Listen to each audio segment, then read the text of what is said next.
ኢትዮጵያ ከተለያየ አካባቢ ከ80 በላይ ብሔር ብሔረሰቦች የሚገኙበት ብዙ ቋንቋ ተናጋሪ የሚገኙበት አካባቢ ነው። ባህል የማህበረሰብ መለያና መሰረት ነው ይላሉ ትላልቅ ሰዎች ሲያወሩ። ባህል ማህበረሰብን እንዴት ያገናኛል ብለህ ታስባለህ? ባህል የማህበረሰብን አንድነትን ያጠናክራል። የሚተላለፍ የታሪክና የታሪክ መንፈስ የሚያጠናክር ነው ማለት ነው። ብሩነትን ያጠናክራል፣ እሴቶችን ያጎለብታል። ከተለያየ አካባቢ የሚመጡ ወጣቶች ባህላቸውን ከማሳየት አንፃር ነፃነት አለ ብለህ ታስባለህ? አዎ አሉ። ተማሪዎች በዩኒቨርሲቲ ቆይታ ቴክኖሎጂንና ዲጂታልን ትምህርቶችን ከመማር አንፃር እንዴት ነው? ምን ይመስላል? ቤዚክ ኮምፒውተር ስኪል አለ። ተማሪዎች ደግሞ በዩኒቨርሲቲ ቆይታቸው ይሄንን የቴክኖሎጂና የዲጂታል ዕውቀት ያገኛሉ። የዩኒቨርሲቲ ሚናና በማህበረሰብ ልማት ላይ ተማሪዎች የሚያሳዩት ማሳያ ምንድነው? ዩኒቨርሲቲ በምንድነው እንዴት ነው ማህበረሰቡን የሚያግዘው ከተባለ አሁን የተለያየ አመቱ የሚካሄድ ጥናቶች አሉ። የተለያዩ ጥናትና ምርምሮች ያካሂዳሉ። ለተለያዩ ለማህበረሰብ ችግር ላይ ኢንቫይሮመንታሊ ሶሻሊ ያሉ ችግሮች ኢቭን ኢፍ ለቢዝነስ ያሉ ችግሮችን መፍትሄ በመስጠት ማህበረሰቡን ያግዛል። መልካምነት በሰው ግንኙነት ላይ ምን ያህል ተጽዕኖ ያሳድራል ብለህ ታስባለህ? እና ሰላምን ያጠናክራል፣ ፍቅርና አንድነትን፣ መልካምነትን ሰዎችን በፍቅር ያገናኛል፣ እርስ በእርስ አንድነትን ያበረክታል። ስለ መልካምነት ስናወራ መልካምነት የሰው ልብ የሚያበራ እሴት እንደሆነ ብዙ ሰዎች ያወራሉ። ማህበራዊ ግንኙነት ውስጥ እርስ በርስ እርዳታ የምናበራክትበት እንደሆነ መልካምነት በብዙ ጊዜ በብዙ ሰዎች የሚጠቀስ ወይም የሚወራ ነው።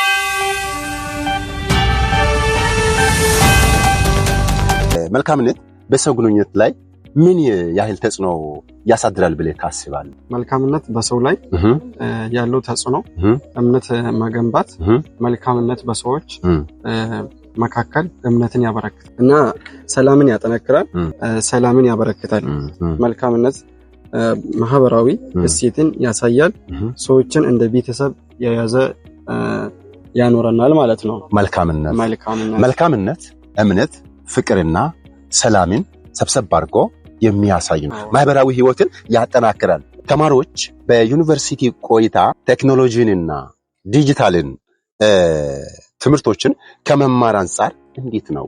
ምን ይመስላል?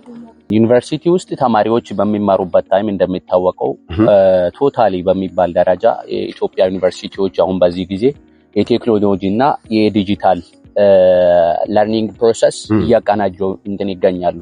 ተማሪዎች ደግሞ በዩኒቨርሲቲ ቆይታቸው ይሄንን የቴክኖሎጂና የዲጂታል ዕውቀት ያገኛሉ። ቤዚክ ኮምፒውተር ስኪል አለ፣ መሰረታዊ የኮምፒውተር አጠቃቀም ማለት ነው። ከዛ ጀምሮ ሶፍትዌር ኢንጂነሪንግ፣ ትላልቅ አርቲፊሻል ኢንተለጀንስ እና ከዛ በላይ ያሉት ቴክኖሎጂ ጋር እንትን ያላቸው ትምህርቶችን ያገኛሉ። ተማሪዎች በዩኒቨርሲቲ የሚያገኙት የቴክኖሎጂ ዕውቀት በምርምር በስራና በማህበራዊ ግንኙነት ላይ የሚያጠናክረው ሚናዎች ይኖራሉ።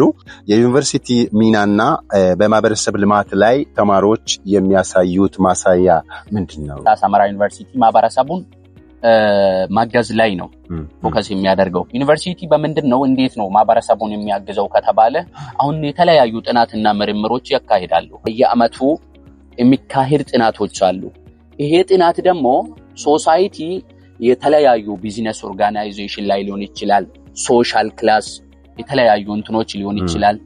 የማህበረሰቡን ችግር በማጥናት ሪሰርች በማካሄድ ያንን ችግር በመለየት ለተለያዩ ለማህበረሰብ ችግር ላይ ኢንቫይሮመንታሊ ሶሻሊ ያሉ ችግሮች ኢቭን ኢፍ ለቢዝነስ ያሉ ችግሮችን መፍትሄ በመስጠት ማህበረሰቡን ያግዛል። አሁን ያለነው ዘመን የቴክኖሎጂና የዲጂታል ጊዜ ከመሆኑ አንፃር ወጣቶች በያሉበት አካባቢ ቴክኖሎጂን በመማር በቴክኖሎጂ አእምሯቸውን በማሳደግ ለማህበረሰብ፣ ለአካባቢ፣ ለሀገር፣ ለዩኒቨርሲቲ መጥቀም መቻል አለባቸው ነው።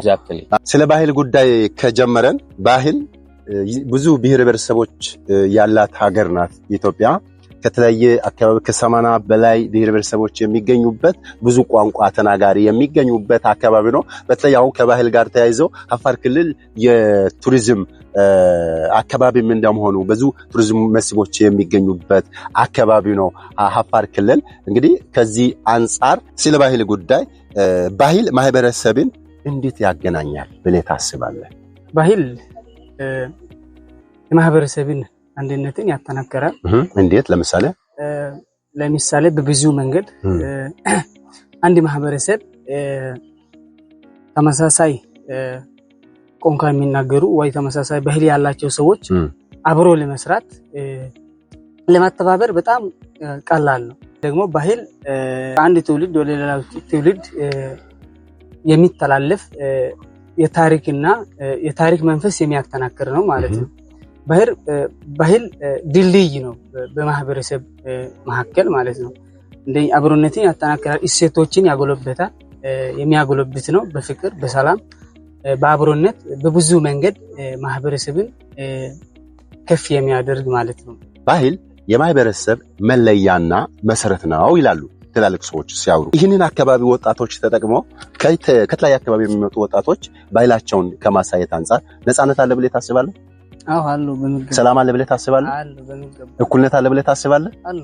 ሰመራ ዩኒቨርሲቲ የሰላም አምባሳደር ዩኒቨርሲቲ እንደሆነ ይታወቃል።